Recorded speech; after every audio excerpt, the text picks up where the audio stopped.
një gjë që mua më thon vazhdimisht është pse u ktheve nga Amerika. Sido që un kam 17 vjet që jam kthyer nga Amerika, nuk është një gjë që ka ndodhur rishtas. Edhe kam qëndruar atje pothuajse 13 vjet, kështu që më shumë kohë kam që jam kthyer sesa kam qenë atje. Dhe kur ma thon këtë gjën, e kuptoj nga toni i tyre që nën kuptimin, nën teksti është që ai e çmendur vallë, më thon si mundet ti që le Amerikën edhe erdhe këtu. Dhe gati në 100% të rasteve njerëzit që ma thon këtë gjë nuk kanë qenë ndonjëherë në emigrim. Aq më pak nuk kanë qenë ndonjëherë në emigrim në Amerikë.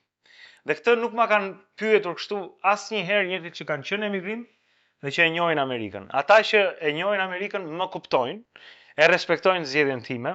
Ka mira të tjerë që kanë bërë të njëjtën zgjedhje si unë, janë rreth 15.000 qytetarë amerikanë ose qytetarë shqiptar me pasaportë amerikane si unë që jetojnë në Shqipëri. Kështu që mendoni, janë 15.000 veta që e kanë pasaportën dhe zgjedhin Shqipërinë në vend se të shkojnë atje. Kështu që nuk jam i vetmi në këtë aspekt. Ajo që është e mirë në organizatat amerikane që unë shpresoj edhe këtu vjen me kalimin e kohës, nërsa korporatat rriten e maturohen, është që ata i ngrenë njerëzit nga poshtë. Do të thotë që nëse shefi im një ditë largohet, del në pension apo shkon në një vend tjetër, radhën për t'ia zënë vendin e kam unë që punoj atje. Jo një njeri që vjen nga jashtë dhe zvendçon shefin dhe ti mbetesh në vend numër O, edhe nuk ke një shteg karriere që është i qartë që ti të shikosh thua, "Okej, tani po bëj këtë, por mbas 5 vjetësh do jem këtu, dhe mbas 5 vjetësh tjera jam atje, dhe do paguhem aq, dhe pastaj jam kaq."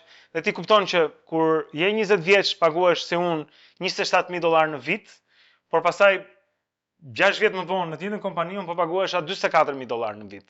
Nga 27 në 44 është në 6 vjet është një rritje e ndjeshme, dhe unë isha akoma 27 vjeç në këtë moshë. Që kur e projektoja vetëm 40, pastaj do isha në një klap më të këndshme, po e quaj ekonomike. Kështu që po fillon gjithmonë nga poshtë. Fillon gjithmonë në një garazh, fillon gjithmonë duke trokitur nëpër dyer bankash, nuk ka, absolutisht nuk ka një Amerikë që të shtron po themi këtë tapetin e kuq kur ti del nga shtëpia, duhet ta çash, duhet ta ndash, duhet telefonosh, duhet përpiqesh.